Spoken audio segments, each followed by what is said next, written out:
Warahmatullahi wabarakatuh. Waalaikumsalam Waalaikumsalam warahmatullahi wabarakatuh. warahmatullahi wabarakatuh. Alhamdulillah ala ni'amillah wassalatu wassalamu ala rasulillah Sayyidina Muhammad Abdullah wala hawla wala quwata illa billah amma ba'du. Bapak Ibu semuanya yang berbahagia, pada pagi hari ini kita berjumpa kembali di Zoom yang kedua setelah di pertemuan kita pertama Zoom, kemudian pertemuan selanjutnya adalah tugas-tugas yang harus diselesaikan oleh Bapak Ibu gitu ya. Tetapi ketika saya melihat di Damel ada beberapa teman Bapak Ibu yang masih belum mengumpulkan tugas gitu ya. Nah, ini menjadi problem kita nantinya. Kemarin ada yang WA ke saya bagaimana solusinya kan begitu. Oke, pada pagi hari ini kita akan menyampaikan materi di pertemuan ke-7 ini karena untuk menjelang UTS kita ada paling tidak di 16 pertemuan. 16 pertemuan ya biasanya Bapak Ibu ya? Atau Iya, berapa? Pak. Iya Pak, 16 Pak. Oke, 16 pertemuan. Di dalam 16 pertemuan itu ada 4 kali tatap muka ya. Iya. Minimal Iya 4 Pak. kali tatap muka di pertemuan pertama sebelum UTS dan nanti setelah UTS kita ketemu lagi dan terakhir di sebelum UAS gitu ya. Oke Bapak Ibu, mari kita buka pertemuan pagi hari ini dengan membaca Al-Fatihah bersama-sama. Semoga perkuliahan ini dapat berjalan dengan lancar dan memberikan manfaat kepada kita. Al-Fatihah. A'udzubillahi Bismillahirrahmanirrahim. Ya tanah gaya mustaqim siratal mustaqim siratal siratal mustaqim siratal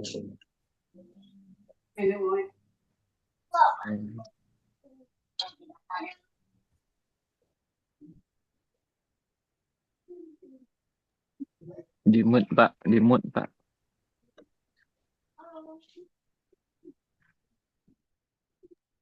Suaranya Pak dosen nggak kedengaran. Dimut, Pak. Mic-nya, Pak.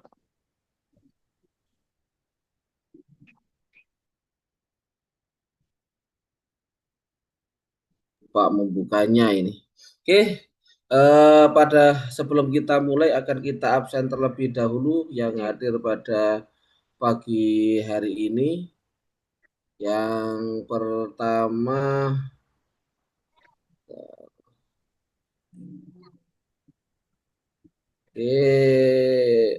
Ulfah Zuhrah, ada Bapak Abdul Ghafur, Nggak ada. enggak ada juga.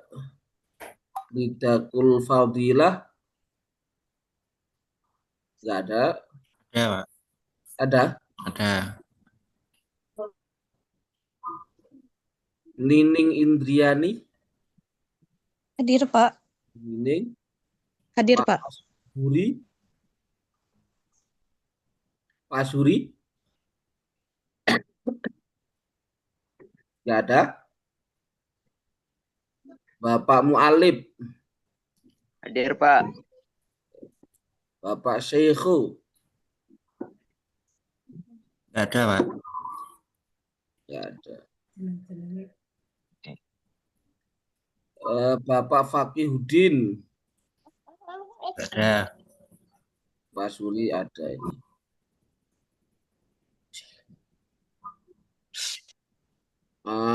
Pak Abud hadir. Hadir Pak. Ibu Umi Rahimah, Hadir, Pak. Bapak Febri Koiri Huda, Hadir Pak. Bapak Maulana Latif,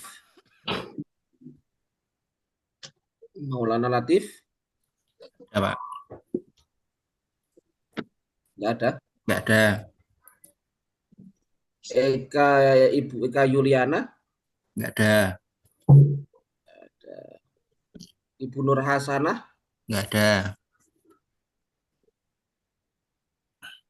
Pak Suri ada 2 ya? Iya Pak. Ya, Pak. Suri Sulteng sama Magelang. Yang hadir yang mana ini? Yang nomornya 218 atau 206 loh Pak yang hadir Pak. yang hadir 206. Bapak Said Subur Salam. Hadir, Pak. Bapak Anwar Irawan. Abdul Mufid. Bapak Abdul Mufid. Nggak ada. Bapak Al-Mutadir. Ada juga Ibu Yulianti. Hadir, Pak. Bapak Ahmad Farid Fauzi. Bapak Ilham Siddiqoh. Ilham Siddiqoh. Nggak ada. Nggak ada. Umri. Nggak ada. Nggak ada. Asikin. Hadir, Oh, Bapak Umri ada. Asikin. Bapak Asikin. Nggak ada. Nggak ada. Bapak Abdul Qahar. Hadir, Pak. Bapak Muhammad Fakhrul Razi. Nggak ada. Ibu Inayati. Hadir, Pak. Bapak Yoni Triwi Harto. Nggak ada. Bapak Dede Darmawan. Nggak ada. Nggak ada. Ibu Mahmudah. Nggak ada. Nggak ada. Ibu Siti Nurul Nur Aini. Hadir, Pak. Ibu Putri Wulandari. Nggak ada. Bapak Supriyatna. Hadir, Pak. Bapak Zainal Mustafa. Hadir, Pak. Bapak Jeffrydin. Hadir selalu, Pak. Bapak Saiful Mujab. Nggak ada. Nggak ada. Bapak Daryana. Nggak ada. Ibu Robi Siti Soleha. Nggak ada. Bapak Ali Muhbibi Husaini. Hadir, Pak. Ibu Ika Apriliati Sutoyo. Hadir, Pak. Bapak Mujib. Nggak ada. Ada. Bapak Dede Supriyanto. Hadir, Pak. Bapak M. Dayan. Nggak ada. Bapak Muhammad Yasin Yusuf. Nggak ada. Ibu Siti Nur Afifah. Hadir. Bapak Ahmad Ainul Azhar. Nggak ada. Oke, terima kasih Bapak Ibu semuanya atas kehadirannya pada pagi hari ini. Kita akan bersama-sama belajar. Kemarin telah kita pelajari tentang bagaimana sejarah juga perkembangan PLS, pendidikan luar sekolah. Kita akan belajar bersama-sama di boleh saya share screen? Bisakah? Hadir.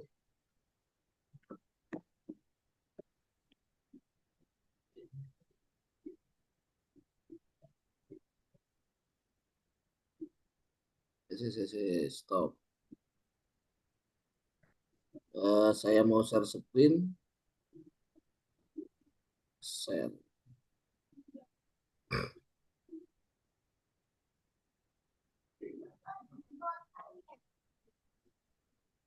Oke. Kita mulai saja pendidikan luar sekolah atau biasa kita sebut ada pendidikan non formal ataupun pendidikan informal ya.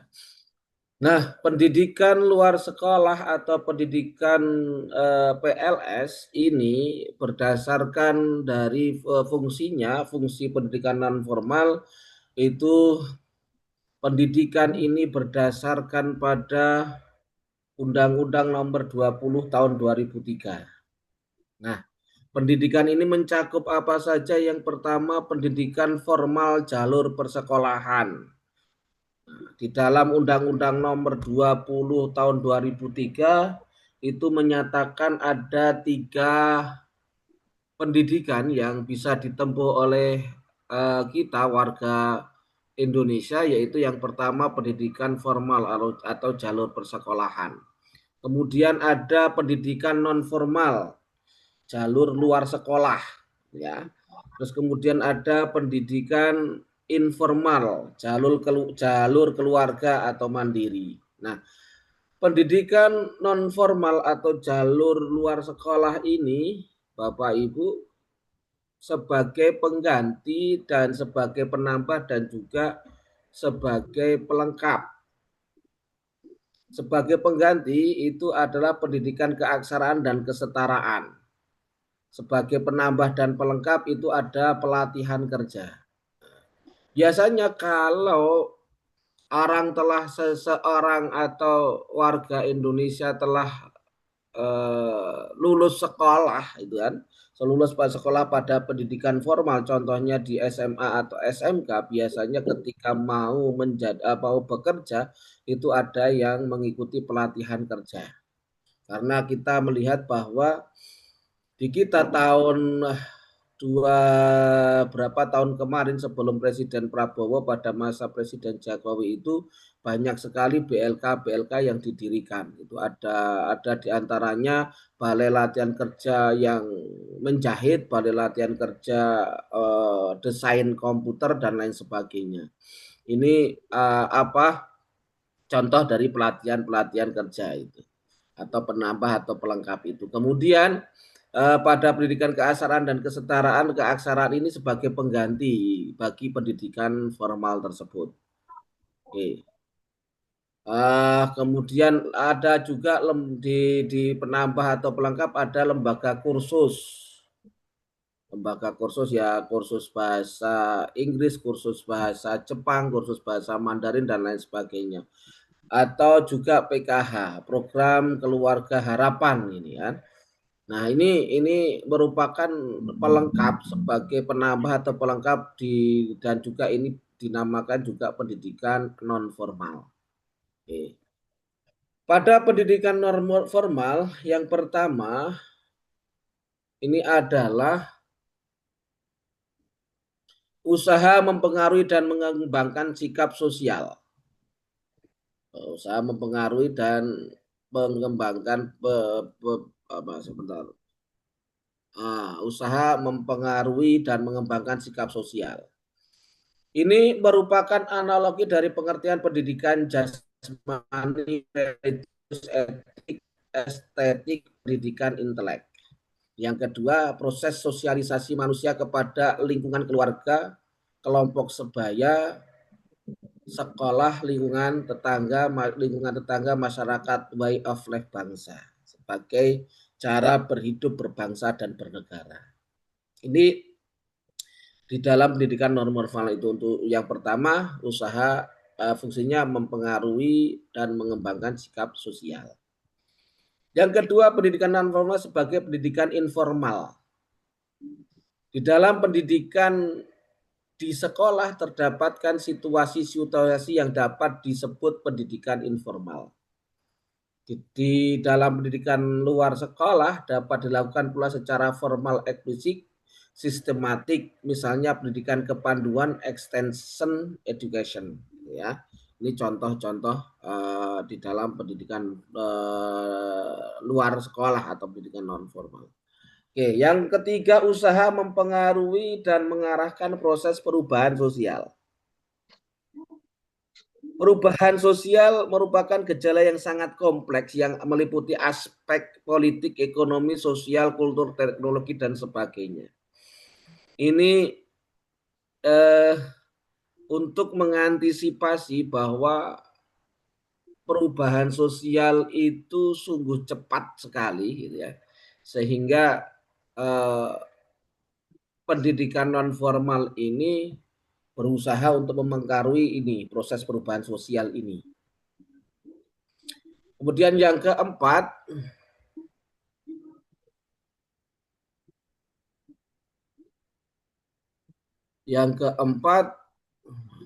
stop screen-ku hilang.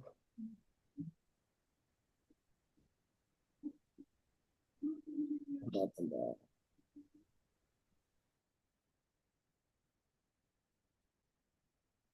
Screen-ku kok hilang.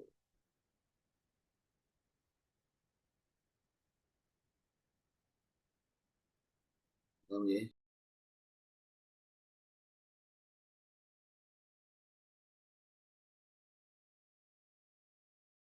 Bisa diorganisasikan program out of school activities, aktivitas sekolah di luar sekolah programnya.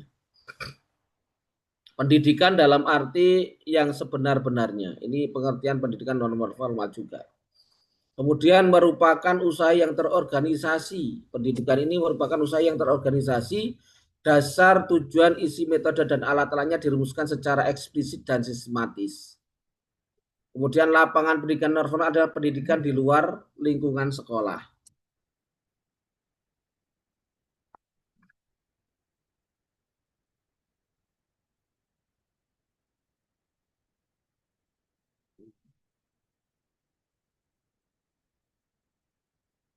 Nggak bisa. Bentar.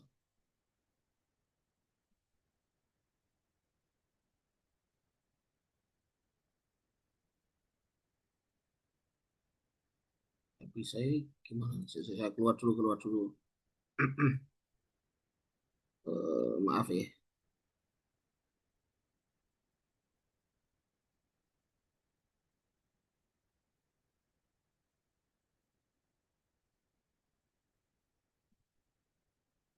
Tujuan pendidikan non formal itu apa? Tadi pengertian pendidikan non formal kita tahu pendidikan non formal itu yang pertama untuk usaha mempengaruhi dan mengembangkan sikap sosial, yang kedua pendidikan non formal sebagai pendidikan informal, yang ketiga usaha mempengaruhi dan mengarahkan proses perubahan sosial, dan yang keempat mengorganisasi program, yaitu program yang diorganisasi untuk aktivitas pendidikan luar sekolah.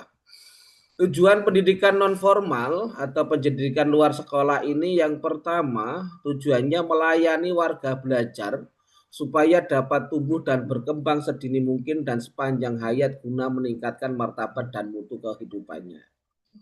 Nah, ini pendidikan non formal yang pertama, saya ulangi, memberikan layanan kepada warga belajar agar mereka dapat tumbuh berkembang sedini mungkin dan sepanjang hayat, sepanjang hidupnya bisa berkembang dan tumbuh, sehingga martabat dan mutu kehidupannya itu bertambah meningkat.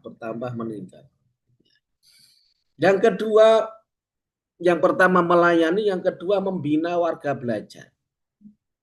Agar apa? Agar memiliki pengetahuan, keterampilan, sikap mental yang diperlukan untuk meningkatkan diri, bekerja mencari nafkah atau melanjutkan ke tingkat atau jenjang pendidikan yang lebih tinggi. Mereka dibina agar pengetahuannya bertambah, memiliki pengetahuan sehingga warga belajar ini mampu bekerja untuk dirinya sendiri, mampu untuk mencari nafkah, atau bahkan mampu untuk melanjutkan ke pendidikan ke tingkat yang lebih tinggi. Yang ketiga, tujuannya adalah memenuhi kebutuhan belajar masyarakat yang tidak dapat dipenuhi melalui jalan pendidikan formal. Ini sebagai pengganti dari pendidikan jalur formal itu. Jika mereka tidak mampu untuk ke sana, itu kan, maka warga belajar bisa memilih antara pendidikan formal dan pendidikan formal maupun pendidikan non formal. Non formal bisa paket A, paket B, itu kan ikutnya ke sana nanti untuk bisa mendapatkan ijazah dan bisa meneruskan ke jenjang yang lebih tinggi. Oke. Ruang lingkup pendidikan non formal yang pertama adalah pendidikan perorangan di luar formal. Ini diperuntukkan untuk siapa? Diperuntukkan untuk yaitu anak-anak yang belum pernah sekolah. Anak yang belum pernah sekolah. Yang kedua, anak-anak yang DO di bawah 18 tahun. Drop out. Dan yang ketiga, orang-orang dewasa yang memerlukan edukasi. Kan banyak nih kita temui kadang di paket A, paket B, paket C itu orang-orang yang dewasa masih belajar untuk meningkatkan untuk memerlukan edukasi, memerlukan ijazah untuk bisa diakui bahwa dia pernah mengikuti jenjang pendidikan. Yang kedua, community education, pendidikan masyarakat. Kegiatan pendidikan yang ditujukan kepada masyarakat sebagai satu lingkungan budaya. Ini namanya pendidikan, ruang lingkupnya di pendidikan community education. Istilah pendidikan masyarakat yaitu pendidikan yang ditujukan kepada orang dewasa. Yang kedua, pendidikan kemasyarakatan sebagai suatu gerakan dalam usaha mencerdaskan kehidupan bangsa. Kemudian yang ketiga, pendidikan rakyat, yaitu tindakan-tindakan pendidikan atau pengaruh yang kadang-kadang mengenai seluruh rakyat, tetapi khususnya rakyat lapisan bawah. Yang keempat, community education, pendidikan masyarakat, sama itu sebetulnya. Menunjuk pada satu gerakan pendidikan yang ditujukan bagi persekutuan hidup. Nah, ini hidup bersama. Yang kelima, istilah lagi extension education. Ada istilah-istilah di dalam pendidikan tadi, pendidikan luar sekolah itu. Menunjuk pada suatu gerakan pendidikan, bimbingan dan penyuluhan kepada masyarakat yang dilakukan oleh lembaga-lembaga pendidikan tinggi. Ada sosialisasi, ada penyuluhan, itu biasanya dari lembaga pemerintahan memberikan penyuluhan atau lembaga pendidikan tinggi memberikan penyuluhan atau bimbingan kepada masyarakat, gitu ya. Itu extension education. Yang keenam adalah fundamental education, pendidikan fundamentalis. Itu menunjuk pada suatu gerakan pendidikan yang bertujuan memajukan peri kehidupan dan penghidupan masyarakat baik di bidang sosial maupun ekonomi. Nah, kemudian yang ketujuh, mass education, pendidikan massa, menunjukkan pada aktivitas pendidikan di masyarakat yang sasarannya kepada individu-individu yang mengalami keterlantaran pendidikan. Yang kedelapan, adult education atau pendidikan orang dewasa, menunjuk pada aktivitas-aktivitas pendidikan bagi orang-orang dewasa yang berlangsung di luar sistem pendidikan formal. Nih, ada 8 hal. Ya.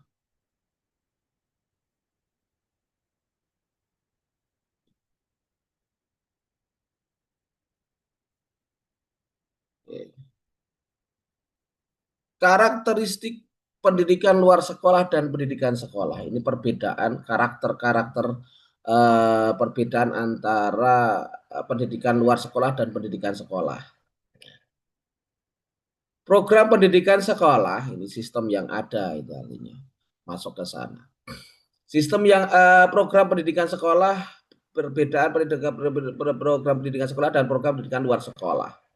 Tujuannya kalau program pendidikan sekolah adalah jangka panjang dan umum.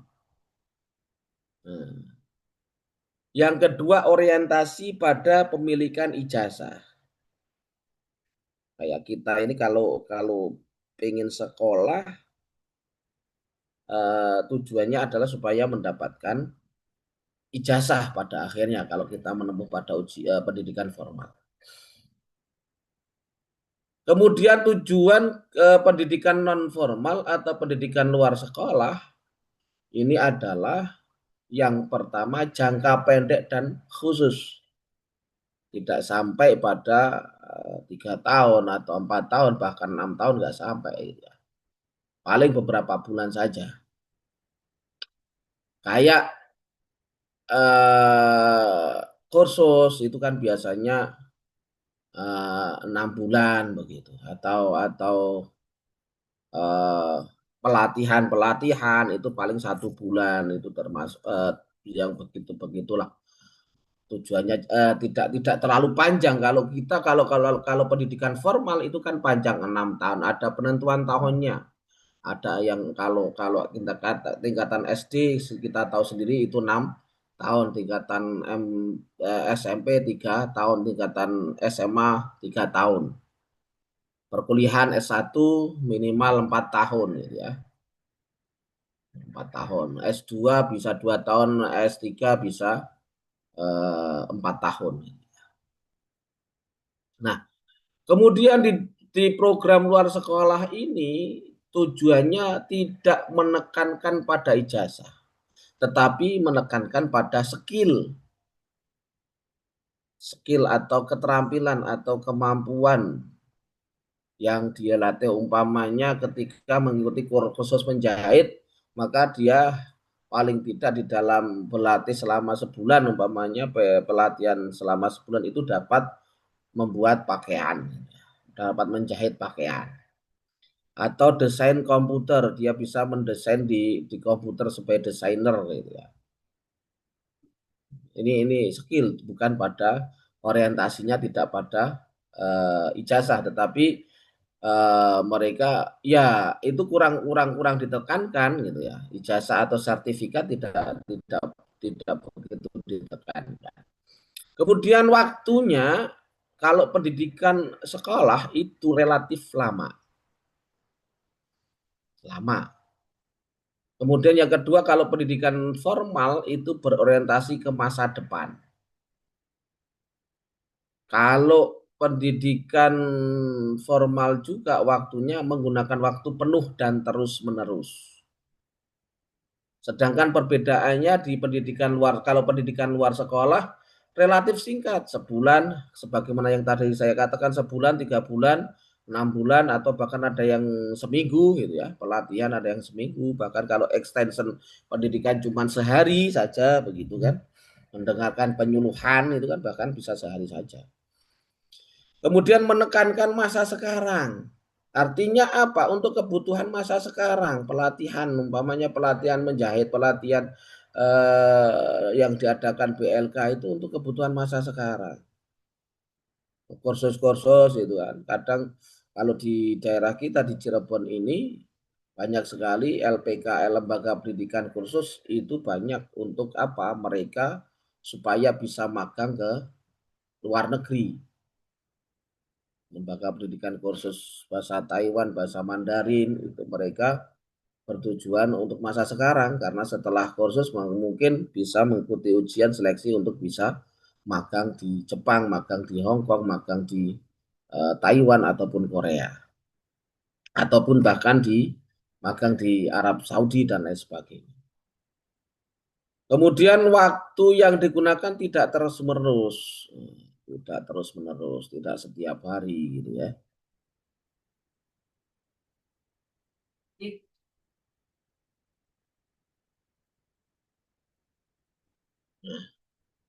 Yang ketiga, sistemnya di dalam pendidikan formal itu dalam isi programnya,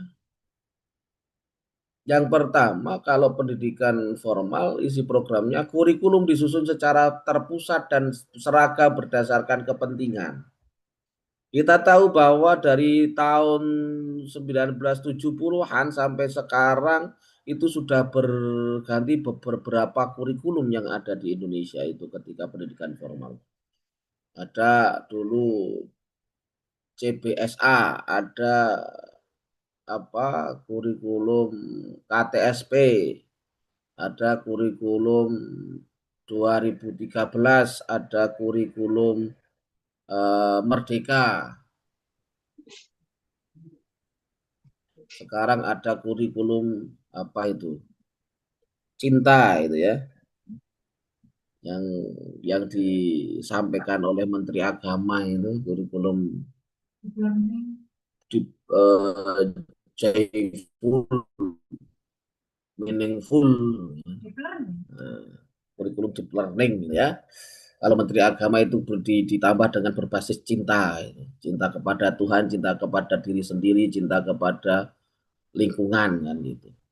Cinta kepada teman dan teman-teman. Dan cinta kepada teman-teman. Oke, terima kasih Pak Zainal Mustafa. Oke, terus kemudian kalau program sekolah itu bersifat akademis.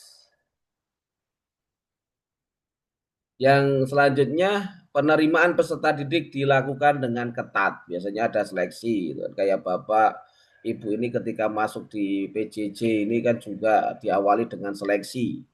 Mengalahkan berapa ratus atau berapa ribu orang untuk bisa masuk menjadi mahasiswa PJJ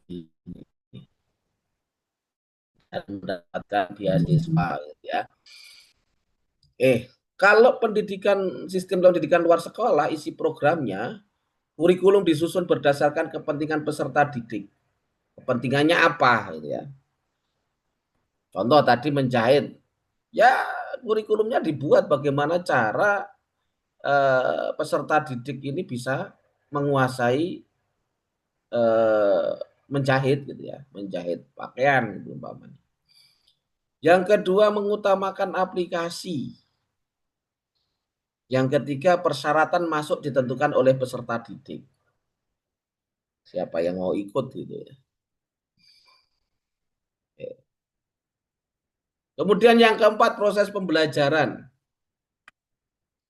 Proses pembelajaran di dalam pendidikan formal itu dipusatkan di lingkungan sekolah.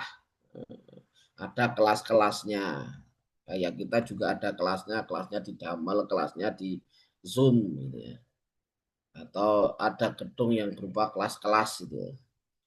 Terlepas dari lingkungan kehidupan masyarakat didik di masyarakat, ada lokasinya tersendiri. Struktur program yang ketat. Yang keempat, berpusat pada pendidik. Yang kelima, pengarahan daya dukung secara optimal. Ini kalau proses pembelajaran di pendidikan formal.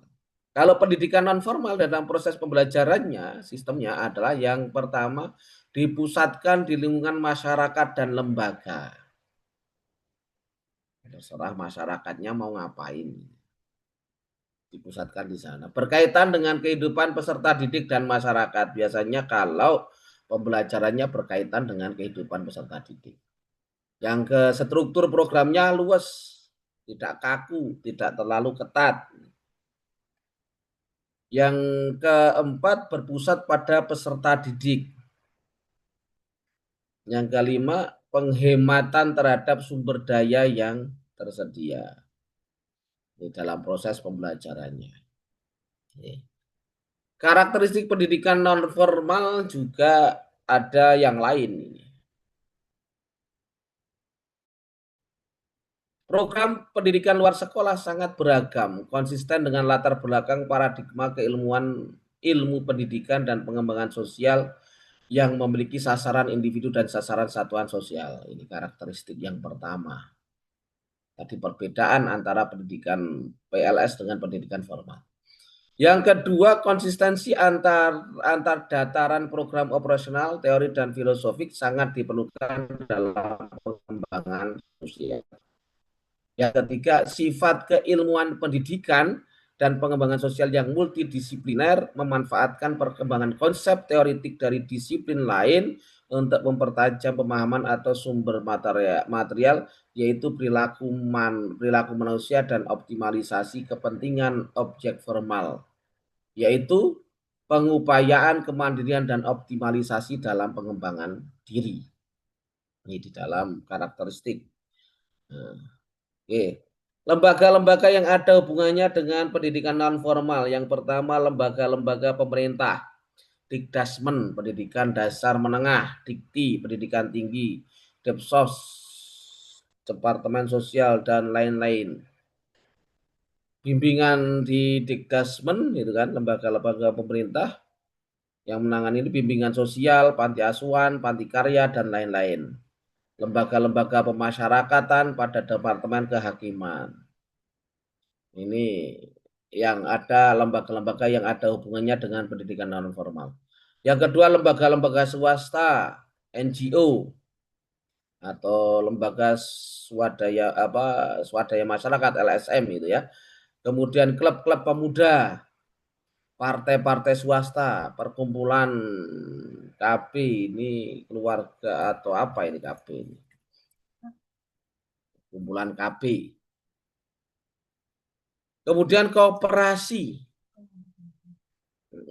perkumpulan KB, kelompok bermain, dan juga ada koperasi. Oke. Belajar atau kelompok bermain. Kemudian layanan pendidikan melalui jalur PNF, kecakapan hidup. Ini ada pendidikan keaksaraan, pendidikan anak usia dini, pendidikan dasar, kemudian pendidikan berkelanjutan, pre-service training, vocational training, retraining atau kursus makan, paket C secara ini paket C, ada paket B dan paket A dan paket B untuk anak usia sekolah dan orang dewasa. Paket A biasanya kalau belum mengalami lulusan SD ya. Paket B lulusan SMP dan paket C lulusan SMA. Dan ada pendidikan jalur PNF yaitu kesetaraan, kesetaraan gender, proses pendidikan sepanjang hayat, sumber daya manusia berakhlak mulia, cerdas, terampil, dan mandiri, ini tujuan akhirnya. Nah, program dan kegiatan pendidikan non formal dan informal. Yang pertama program PAUD. Program PAUD ini yang kegiatannya yang pertama pengembangan dan penataan sistem pendataan. Yang kedua, penyediaan sarana dan prasarana PAUD, pendidikan anak usia dini. Kemudian yang ketiga, pengembangan PAUD model atau unggulan. Yang keempat, pengembangan pendidik dan tenaga kependidikan. Yang kelima, diversifikasi desiminasi model PAUD. Yang keenam, bantuan sosial blok grant rintisan PAUD, TPA, KP, dan pos PAUD. Yang ketujuh, sosialisasi, promosi, edukasi, dan advokasi PAUD. Dan yang kedelapan, pengendalian dan penjaminan mutu program. Ini program dan kegiatan PAUD. Pendidikan kesetaraan, yang pertama pengembangan dan penataan sistem pendataan. Yang kedua, pengkajian dan pengembangan standar pendidikan kesetaraan. Yang ketiga, pengembangan model pembelajaran. Yang keempat, pengembangan kurikulum dan metode pembelajaran. Yang kelima, pengembangan pendidik dan tenaga kependidikan. Yang keenam, BOP penyelenggaraan paket A, biaya operasional pendidikan penyelenggaraan paket A, paket B, dan paket C. Yang ketujuh, sosialisasi, promosi, dan fasilitasi. Yang kedelapan, pengendalian dan penjaminan mutu program. Yang ketiga, program keaksaraan kegiatannya pengembangan dan penataan sistem pendataan, pengembangan bahan ajar berdasarkan standar kompetensi keaksaraan. Yang ketiga, pengembangan pendidik dan tenaga kependidikan. Yang keempat, pengembangan model program pendidikan keaksaraan. Yang kelima, bantuan operasional penyelenggaraan pendidikan keaksaraan. Yang keenam, sosialisasi, promosi, dan advokasi. Dan yang ketujuh, pengendalian dan penjaminan mutu program. Yang keempat, kursus dan pelatihan berbasis program PKH tadi, program kesejahteraan program keluarga harapan gitu ya. Yang pertama, pengembangan dan penataan sistem pendataan. Yang kedua, pengembangan standar kompetensi kursus. Yang ketiga, pengembangan bahan ajar kursus. Yang keempat, pengembangan pendidik dan tenaga kependidikan. Yang kelima, pengembangan dan pembinaan desa, kelurahan, vokasi berbasis keunggulan lokal. Yang keenam, bantuan sosial atau blok grant penyelenggara kursus dan pelatihan berbasis PKH. Pengembangan dan pembinaan desa atau kelurahan vokasi berbasis keunggulan lokal, fasilitasi terbentuknya lembaga sertifikasi kompetensi kursus, peningkatan kapasitas asesor uji kompetensi, penilaian kerja kelembagaan kursus dan pelatihan.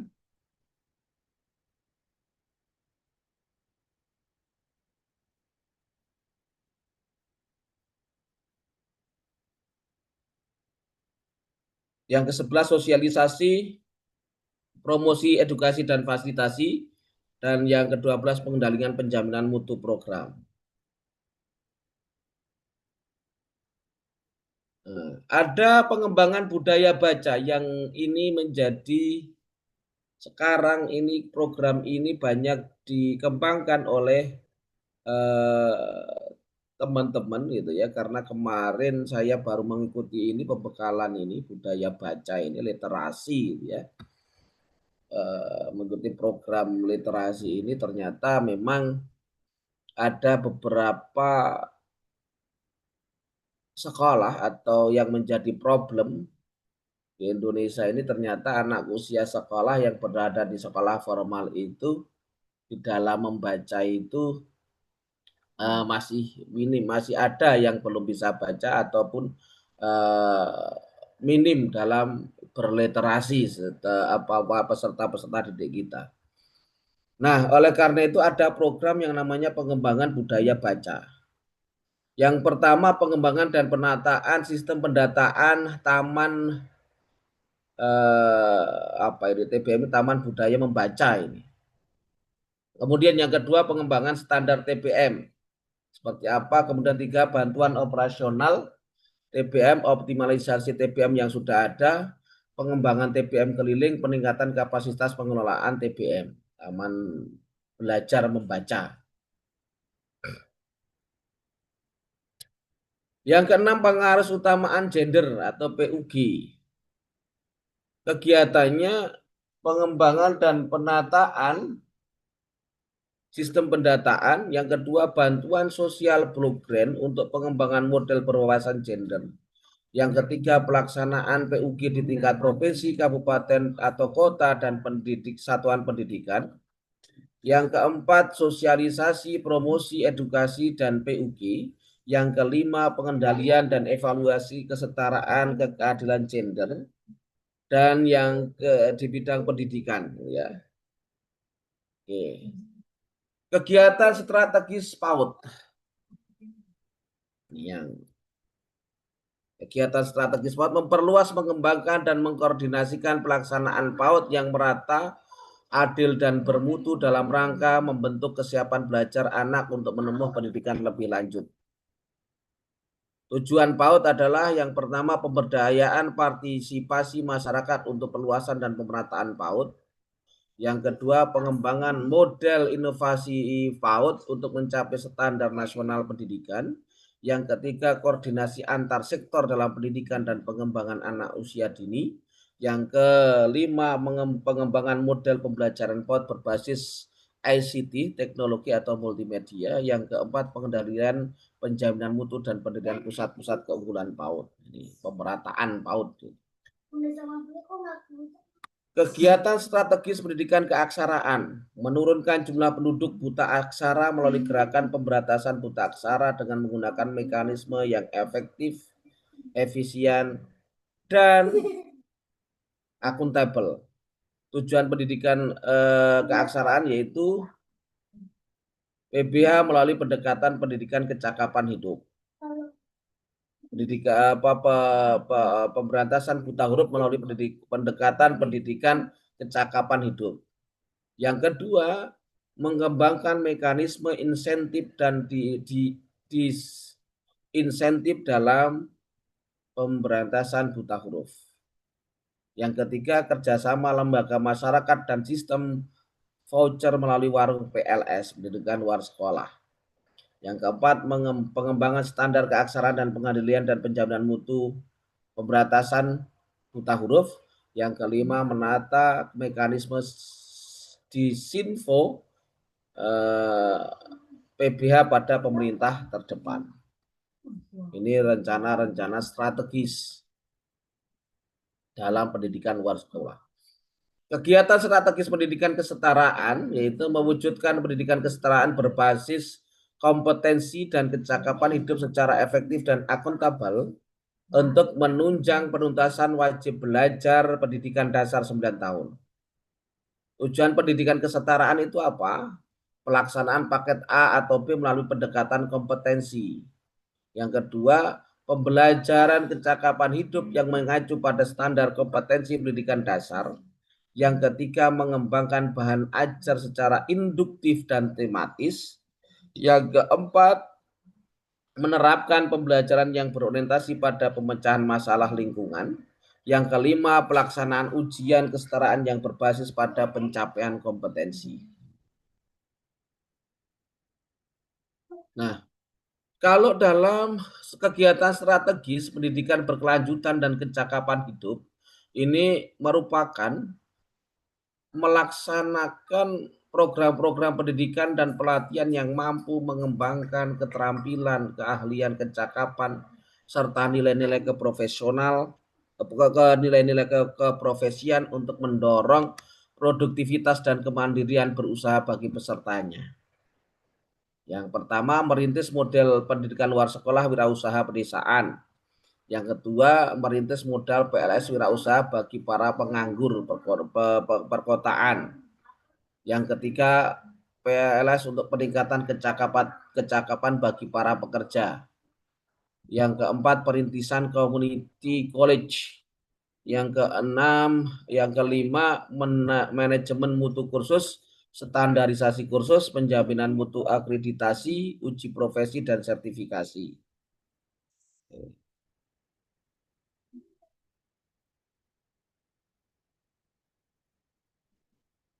Oke, saya kira begitu teman-teman. Ada yang mau disampaikan? Ini presentasi dari saya. Mungkin ada yang mau disampaikan, silahkan. Saya persilakan kepada Bapak Ibu untuk menyampaikan sesuatu hal bagaimana materi yang disampaikan pada hari ini. Enggak ada yang mau menanggapi dan ada yang mau menambahkan. Silahkan. Saya persilahkan kepada Bapak Ibu. Kalau barak militer Pak itu masuknya kemana Pak? Oke, kalau barak militer yang dilaksanakan oleh KDM ya. Iya. Ini. Mau ikut, Pak Abud? Terus masih ada lagi?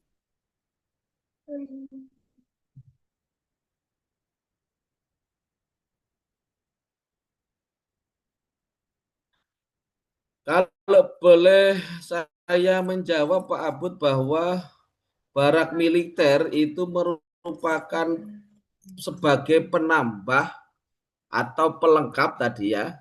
Karena di sana teman-teman atau anak-anak yang di barak militer mereka pun masih diberikan pelajaran sekolahnya itu ya. Masih diberikan pelajaran sekolahnya yang saya dengar itu, yang saya dengar informasinya mereka masih diberikan materi-materi di sekolahnya, terus kemudian ditambah lagi mereka menerima materi-materi yang diberikan oleh para tentara atau tentara kita gitu ya, diberikan materi-materi itu untuk apa? Untuk materi karakteristisasi atau perilaku sikap bagaimana mereka supaya berdisiplin gitu ya. Itu sebagai penambah atau pelengkap saja ya. Saya kira begitu Pak Abud ya. Masih ada yang lain lagi tidak? Silakan. Terima kasih Pak.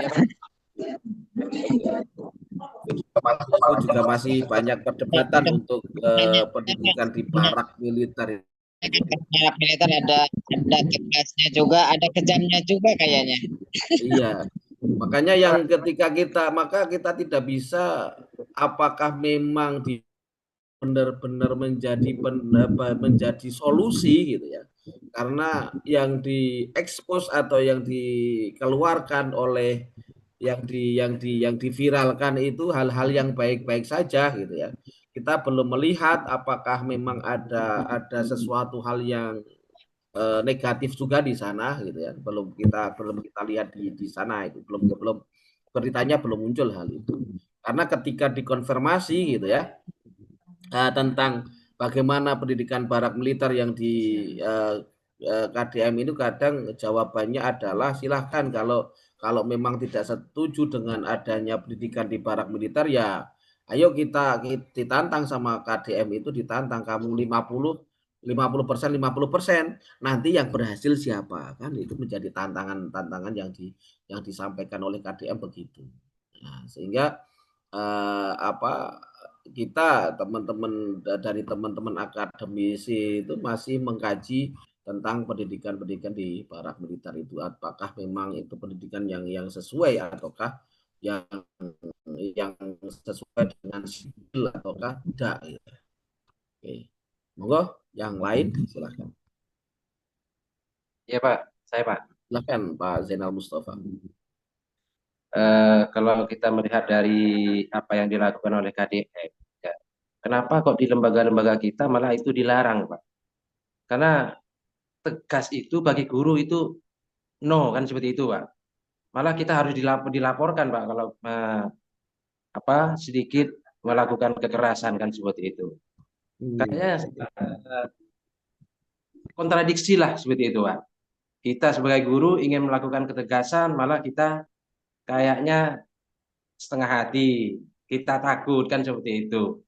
Malah melakukan hal-hal seperti itu menunjukkan beginilah pendidikan yang seharusnya kan seperti itu, Pak. Nah, ini yang menjadi, mohon maaf Pak Zainal Mustafa, ini yang menjadi dilema kita sebagai yang pertama sebagai pendidik gitu ya.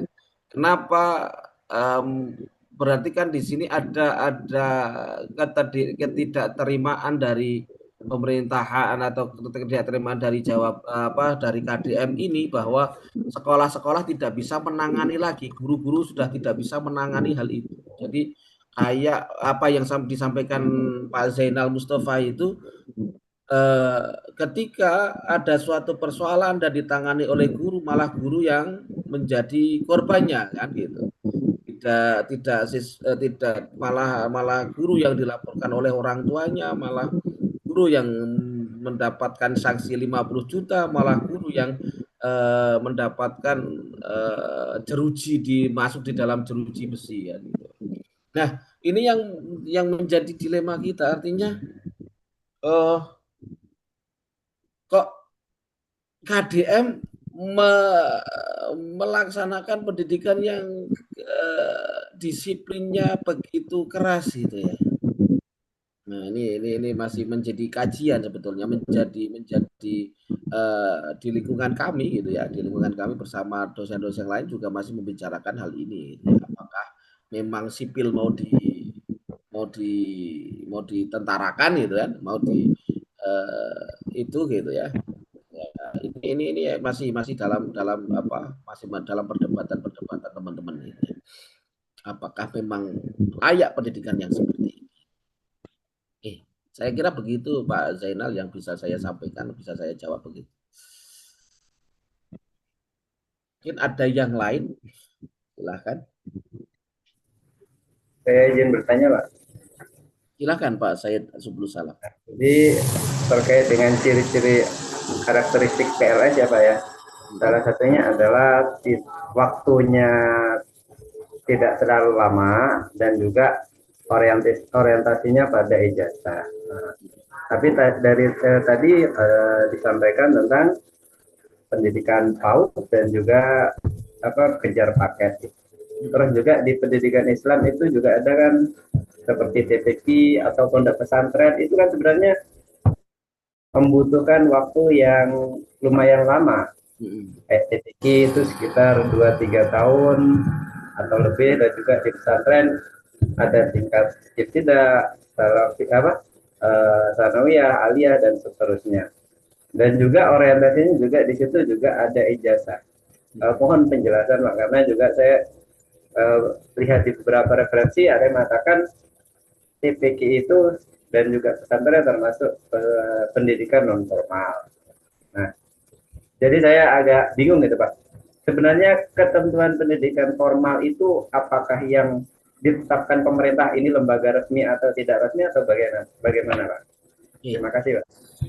Oke, kita terima kasih Pak Said Subulus Salam. Kita melihat memang banyak yang dikatakan pendidikan non formal atau pendidikan di non formal itu. Kita melihat yang pertama tadi dikatakan semacam TPQ, PAUD dan lain sebagainya. Nah, yang bisa saya jawab, PAUD itu ada yang masuk pada pendidikan formal yaitu TK dan RA itu sudah dimasukkan di dalam pendidikan formal. Saya mendengar mendapatkan informasi demikian itu. Kemudian di dalam pesantren gitu ya. Pesantren juga kan lama gitu ya. Di dalam pesantren itu kan lama gitu ya. Nah, itu kan tidak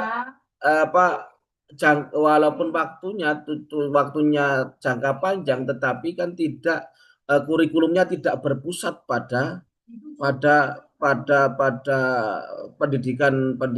dinas pendidikan ataupun di Kementerian Pendidikan gitu ya, di Dakmen gitu ya, tidak berpusat ke sana, tetapi kemandirian dari pesantren itu sendiri gitu ya.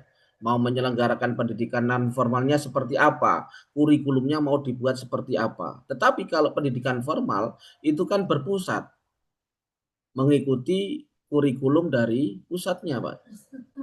Terstruktur gitu ya dan berjenjang gitu ya. Tetapi kalau semacam TPQ itu ada diusulkan umpamanya TPQ umpamanya itu ada kalau mengikuti pemerintah silakan, kalau tidak mengikuti pemerintah kurikulumnya tidak mengikuti pemerintah pun juga dipersilahkan gitu ya. Nah, jadi tidak ada ketentuan harus wajib mengikuti sistem pemerintah pendidikan. Tetapi kalau pendidikan formal itu kan harus mengikuti kurikulum pemerintah yang ada. Saya kira perbedaannya di situ. Walaupun toh jangka panjang pendeknya ditentukan oleh ketika pendidikan non formal ditentukan oleh pelaksana pendidikan non formal itu. Contohnya umpamanya kursus umpamanya relatif itu ditentukan oleh yang punya kursus, tidak ditentukan oleh pemerintah harus sekian tahun dan lain sebagainya. Kan begitu kan, ada undang-undangnya ijazah. Dan kemudian pada pendidikan tadi berkaitan dengan ijazah, penekanan pada ijazah ketika pendidikan non formal kan tidak begitu ditekankan untuk maksudnya tidak, ya itu penting tetapi tidak begitu menekankan pada ijazah, tetapi menekankan pada skill, kemampuan pada peserta didik atau kemampuan kepada orang yang belajar itu. Sedangkan di pendidikan formal itu kan akhirnya kan mendapatkan ijazah. Yang dituju adalah kepemilikan ijazah. Karena setiap kita mau mendaftar di pendidikan formal itu ijazahnya mana kan gitu. Mau ke SMP ijazahnya mana, mau ke SMA ijazahnya mana, mau ke perguruan tinggi ijazah terakhirnya mana kan gitu. Tetapi kalau skill tidak menjadi syarat mutlak. Mempunyai sertifikat gitu ya. Kadang ada yang mensyaratkan wajib ketika mau bekerja, contoh umpamanya ketika mau bekerja punya sertifikat tentang kursus umpamanya. Itu kan tidak semua lingkungan kerja mensyaratkan hal itu, harus punya sertifikat hal itu. Mungkin itu yang bisa saya sampaikan. Atau adakah yang menanggapi yang lain, memberikan jawaban yang lain, silahkan. Begitu Pak Sayyid Subul Salam. Sedikit menanggapi Pak terkait itu. Kalau dengan pendidikan kejar paket itu Pak gimana? Kan kalau dulu sekitar tahun 2000-an, 2020-an itu yang saya tahu kan, tahun 2000-an, awal-awal 2000 itu yang saya tahu kalau kejar paket kan memang bisa 3 bulan langsung lulus kan Pak. Tapi kalau tahun akhir-akhir ini kan kejar paket tetap seperti sekolah biasa Pak, yaitu 3 tahun untuk masing-masing sesuai lah. Rata-rata sekitar 2-3 tahun untuk kejar paket. Itu kan apa ya? Materinya juga dari pemerintah, terus juga ijazah juga dikeluarkan oleh pemerintah Pak. Jadi bagaimana dengan kalau awal-awal dulu yang saya tahu teman saya tahun 2000-an itu kejar paket 3 bulan asal ada dananya nanti bisa langsung dapat ijazah. Tapi di sekitar tahun 2020-an itu sudah tidak bisa, harus mengikuti pembelajaran seperti normalnya sekolah Pak. Mohon penjelasan. Oke. Karena itu Pak, kalau sekarang itu yang paket itu kan sekarang berbasis proyek Pak. Makanya harus 3 tahun. Ada dana bosnya di situ kayaknya. Artinya kan begini, dulu kejar paket ini adalah untuk kejar paket ini adalah pendidikan kesetaraan. Pendidikan kesetaraan. Kita menemukan bahwa ada kemarin saya baca itu ada sekolah yang memang tidak bukan sekolah formal tetapi sekolah masyarakat gitu ya, yang namanya sekolah alam. Yang saya baca itu buku itu bernama sekolah apa ini gitu ya. Sekolah alam ini dengan kurikulum tersendiri, walaupun mereka berjenjang SD, SMP, SMA itu ada, tetapi mereka tidak menggunakan kurikulum yang disampaikan itu. Yang saya tahu loh ya, yang saya tahu bahwa ketika sekolah alam ini mau mendapatkan ijazah, maka dia mengikuti ujian yang namanya ujian kejar paket itu. Mengikuti ujiannya saja, tidak pada mengikuti program-program paket itu. Karena di dalam program paket itu adalah sasaran program ini pada anak putus sekolah, orang dewasa yang belum menyelesaikan pendidikan dasar dan menengah, buruh, pekerja atau masyarakat umum yang ingin melanjutkan pendidikan, narapidana penyandang disabilitas, dan kelompok rentan lainnya. Kemudian ciri khas kejar paket ini adalah flexible learning. Waktu belajarnya lebih fleksibel, tidak sebagaimana pendidikan formal gitu ya. Dari jam 7 sampai jam 2 umpamanya. Tetapi kalau pendidikan kejar paket ini fleksibel. Kadang seminggu cuman masuk 3 hari atau beberapa hari. Kemudian pendidikan ini berbasis komunitas, diselenggarakan oleh PKBM, Pusat Kegiatan Belajar Masyarakat gitu ya. Terus kemudian setara ijazah formal, ijazahnya setara dengan ijazah formal. Ijazah kejar paket A diakui secara hukumnya dan dapat digunakan untuk melanjutkan ke jenjang pendidikan lebih tinggi atau untuk bekerja. Nah, kemudian dari segi tempat belajarnya, kalau tadi ada kalau sekolah formal itu kan tempat belajarnya lokasinya ditentukan, itu tertentu itu. Kalau program kejar paket biasanya diselenggarakan di PKBM, Pusat Kegiatan Belajar Masyarakat. Sebagaimana tadi yang saya katakan contohnya sekolah alam itu yang ada di Yogyakarta. Kemudian ada SKB, Sanggar Kegiatan Belajar. Yang ketiga, lembaga-lembaga non formal yang memiliki izin dari pemerintah. Nah, manfaat dari kejar paket ini yang pertama membuka kesempatan kedua bagi mereka yang tidak sempat menyelesaikan pendidikan. Orang yang tadi di depan kan sudah ada, umpamanya orang yang DO masih di bawah 18 tahun. Kemudian meningkatkan kualifikasi untuk dunia kerja. Nah, ini kejar paket ini membantu. Paket A, paket B ini membantu, paket C itu membantu orang-orang yang masyarakat yang tidak pengen bekerja tetapi kualifikasi pendidikannya belum setara. Gitu ya. Terus kemudian menumbuhkan semangat belajar seumur hidup, lifelong learning. Gitu ya. Nah, ada kejar paket A ini diperuntukkan untuk siapa? Kejar paket A setara dengan SD sekolah dasar sasaran usia 7 sampai 12 tahun. Ke atas yang belum 12 tahun ke atas yang belum menyelesaikan SD. Lama belajarnya tadi dikatakan lama belajarnya kok hampir sama ini ya. Kalau di paket A memang kejar paket A lama belajarnya 6 tahun.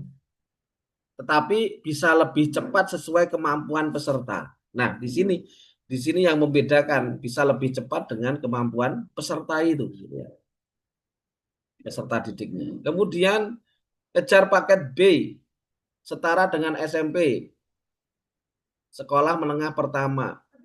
Sasarannya lulusan SD atau paket A yang belum menyelesaikan SMP. Lama belajarnya berapa tahun? 3 tahun. Tetapi ini juga fleksibel. Nah, itu. Paket C demikian juga, yaitu setara SMA. Sasarannya lulusan SMP atau paket B yang belum menyelesaikan SMA. Lama belajarnya berapa tahun? 3 tahun. Tetapi juga fleksibel juga. Persoalan jadwal dan lain sebagainya itu jadwal belajar lebih fleksibel lagi, ditentukan oleh PKBM itu sendiri gitu ya. Nah, kejar paket ini dapat diikuti oleh berbagai usia termasuk orang dewasa. Kalau sekolah formal kan ditentukan gitu ya, sekolahnya umurnya berapa gitu ya. Kalau SD umur 7 tahun sampai umur 7 tahun, 12 tahun, SMP umurnya berapa tahun. Kalau sudah 18 tahun masuk sekolah formal SMP kan tentunya tidak diperbolehkan hal itu kan gitu. Tetapi kalau dia ke 18 tahun masuk kepada pendidikan non formal ya kejar paket dia bisa.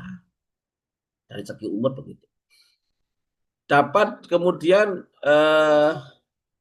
kurikulum disesuaikan dengan kebutuhan masyarakat. Sebagaimana tadi yang saya sampaikan, kayak sekolah alam, mereka butuhnya apa, masyarakat itu butuhnya apa. Tidak seperti sekolah-sekolah formal lainnya. Banyak kok yang menyelenggarakan sekolah-sekolah seperti ini banyak. Kemudian setelah lulus, peserta mendapatkan ijazah resmi dari pemerintah yang setara dengan pendidikan formal. Jika mengikuti kejar paket ini, maka dia juga mendapatkan ijazah resmi dari pemerintah. Nah, tujuan yang lain dari kejar paket ini adalah meningkatkan kualitas sumber daya manusia, tadi sudah kita sampaikan. Terus kemudian mengurangi angka putus sekolah.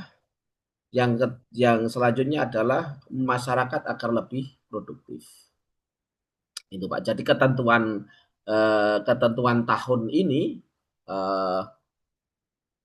ketentuan tahun ini tergantung dari siswanya, dia kemampuannya sampai seberapa.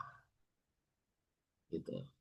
Saya kira begitu Pak, jawaban saya begitu. Ya, Pak, saya Termasuk saya ini paket C, Pak. Gimana? Saya termasuk ini lulusan paket C. Lulusan paket C. Nah, ini Pak Nailul bisa testimoni ini. Silakan Pak Nailul untuk testimoni untuk paket C-nya. Paket C saya, Pak. Jadi ijazah saya itu 2021. Oke. Saya cerita Pak Nailul Ansori. Ya, saya cerita Pak. Kan awal-awal itu memang nggak ada untuk ke ijazah lah. Ternyata ada peluang saya masuk di tenaga administrasi di sekolah SMA.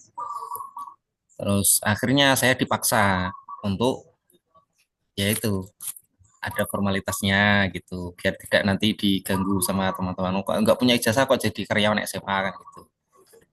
Terus bulan 10 itu saya dipaksa, kamu harus ikut paket nih. Terus bulan 10 saya daftar, bulan 4 saya ujian 2021, bulan 7 ijazah keluar. 2022 ikut kompetisi beasiswa ini, alhamdulillah dapat. Artinya di dalam kejar paket itu tadi kan fleksibel kan Pak, tidak sebagaimana pada sekolah formal gitu ya. Setelah angkatan saya itu sudah nggak bisa Pak. Jadi yang paket kilat itu sudah nggak ada. Setelah angkatan saya itu harus wajib 3 tahun. Walaupun toh kemampuannya melebihi hal itu. Iya, walaupun dia usia 30 ya tetap harus 3 tahun. Oh gitu. Kalau saya mungkin ya termasuk terakhir itu, angkatan terakhir yang bisa cepat itu. Setelah itu nggak bisa. Ya tetap bayar Pak, tetap bayar. Ada perubahan peraturan begitu ya? Ya mungkin itu. Ya begitu Pak, saya Subul Salam dari testimoni Pak Nailul Ansori ini menambah kasanah kita, pengetahuan kita tentang kejar paket ini ya. Terakhir karena beliau adalah pelakunya. Aku udah Boleh deg-degan ini, Pak. alumninya gitu ya, alumni paket C gitu ya, Iya. yang telah terjun di berpengalaman di sana. Oke, masih ada yang lain lagi, monggo. Satu lagi Pak, ini Pak mungkin Pak. Oke, silakan. PJJ ini gimana Pak? Kan kalau melihat usia PJJ kayak kita PJJ. itu Pak. Nah, Kan kita itu kan kalau mahasiswa formal kan seharusnya maksimal 3 tahun setelah lulus SMA. Kita kan sudah mahasiswa kawal Pak. Apakah masuk non formal atau bagaimana Pak? PLS atau bukan Pak kira-kira? Apa setara? kalau PJJ ini adalah formal, Pak. Karena ini memang program yang dari pemerintah, gitu ya. Dan ini programnya pemerintah dan PJJ itu merupakan program formal, gitu ya, secara jarak jauh, gitu. Dan, untuk menyediakan kepada tujuannya adalah kepada memang untuk para eh, pendidik atau untuk para guru-guru atau untuk para dunia pesantren umpamanya untuk supaya bisa mengenyam pendidikan S1 itu melalui jaringan jarak jauh. Ini kan keputusan sudah menjadi keputusan Menteri Agama sebelum Pak Nasarudin ini, Menteri Agama atau Gusmen itu. Jadi PJJ ini termasuk sekolah atau pendidikan formal, Bapak, bukan pendidikan non formal. Karena apa? Waktunya pun juga ditentukan, kurikulumnya ditentukan kan begitu. Ya, Kita uangnya juga bisa ditentukan, Pak. kemudian ini kurikulumnya juga kurikulum pusat, Pak. Ya. Kita mengajunya ke sana kan gitu. Jadi Kalau sepaham saya gini, Pak, untuk PJJ ini menjaring guru Madin dan pondok pesantren. Dari Gusman kan gitu. Makanya kan rekom terkuat itu guru non formal. Guru Madin pondok pesantren. Itu kayaknya gitu. Karena termasuk saya rekomnya kan guru Madin, Pak. Oh, gitu. Nah, gitu ya. Oke. Terima kasih Pak Nailul. Iya, sehingga kan artinya supaya guru-guru Madin, guru-guru pesantren itu juga bisa mengenyam pendidikan S1 gitu ya. Pendidikan S1. Sebetulnya untuk hal ini kan untuk keilmuan sih saya kira dari Bapak Ibu semuanya saya yakin lebih alim gitu, lebih tinggi tingkatannya daripada saya. Hal ini memang untuk bagaimana supaya kita bisa mengenyam pendidikan S1 itu. Tidak ketinggalan dengan yang lain. Walaupun toh di dalam segi umurnya umpamanya sudah melebihi daripada umurnya, tetapi ini adalah sebuah ketentuan dari pemerintah begitu. Sebetulnya tidak hanya pada Win SSC saja, tetapi ada perguruan tinggi yang lain juga melaksanakan hal yang demikian dengan membuka contohnya kelas karyawan atau kelas pekerja dan lain sebagainya gitu ya untuk bisa mengenyam pendidikan S1 itu. Itu Pak Sayyid sebelum salam. Terima kasih Pak. Oke. Masih ada yang lain lagi? Sudah nggak pada fokus ini, Pak. Ya, karena memang yang ditunggu-tunggu nggak datang, akhirnya ya udah pada lemes terus nggak pernah semangat. Apa yang ditunggu? Ada yang ditunggu? Ada, Pak. Siapa yang ditunggu? Mbak Indah. Oh begitu. Mbak Indahnya nggak datang-datang nih. Livin. Oke. Masih ada yang lain lagi? Ya kalau tidak ada untuk terkait dengan tugas yang bagi yang belum mengumpulkan, artinya supaya bisa mengumpulkan untuk nanti dikumpulkan bersama diselipkan saja ya, tugasnya diselipkan saja pada tugas-tugas yang lain. Itu nanti setelah itu memberitahukan kepada saya bahwa tugas saya sudah saya selipkan di pertemuan sekian agar apa dari Bapak Ibu ketika mengupload tugas itu ya bagi yang sudah ketinggalan kan tentunya tidak bisa dibuka lagi gitu ya. Nanti diselipkan di pertemuan-pertemuan yang selanjutnya gitu ya. Dan saya mohon untuk minggu depan kita akan UTS yaitu dengan mengerjakan biasa sebagaimana penugasan gitu ya. Ada soal-soal yang harus dikerjakan Bapak Ibu dan mungkin UTS waktunya lebih pendek daripada pengerjaan tugas-tugas yang lain gitu ya. Saya kira begitu. Sulit-sulit Pak Terima untuk kasih. UTS-nya Pak. Nah, Jangan gimana, sulit-sulit Pak Heru? untuk UTS-nya Pak. Gimana, Pak? Jangan sulit-sulit UTS-nya. Oh, enggak. Ya Pak, sudah tua-tua soalnya. Tua-tua ini. Boyoknya sudah kemeng. Banyak tugas, banyak tanggungan. Siap. Nanti saya kira hanya beberapa soal saja untuk kita, untuk pengetahuan kita saja. Siapa? Oke? Siapa? Saya Siap kira yang ringan-ringan, Pak. begitu, Bapak Ibu semuanya, masih ada yang ingin disampaikan ataukah tidak? Masih ada waktu?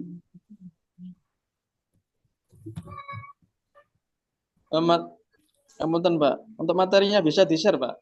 Oh iya, nanti kita share materinya. Oke, terima kasih Pak. Oke, terima kasih Pak Abdul Wahab.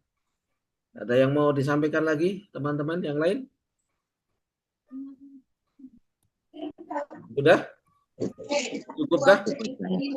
Cukup Pak kayaknya Pak. Udah, Pak. Oke. Kalau dicukupkan sekian, saya mohon maaf yang sebesar-besarnya atas apabila di dalam pertemuan kita pada hari ini dan juga penugasannya terlalu banyak gitu ya.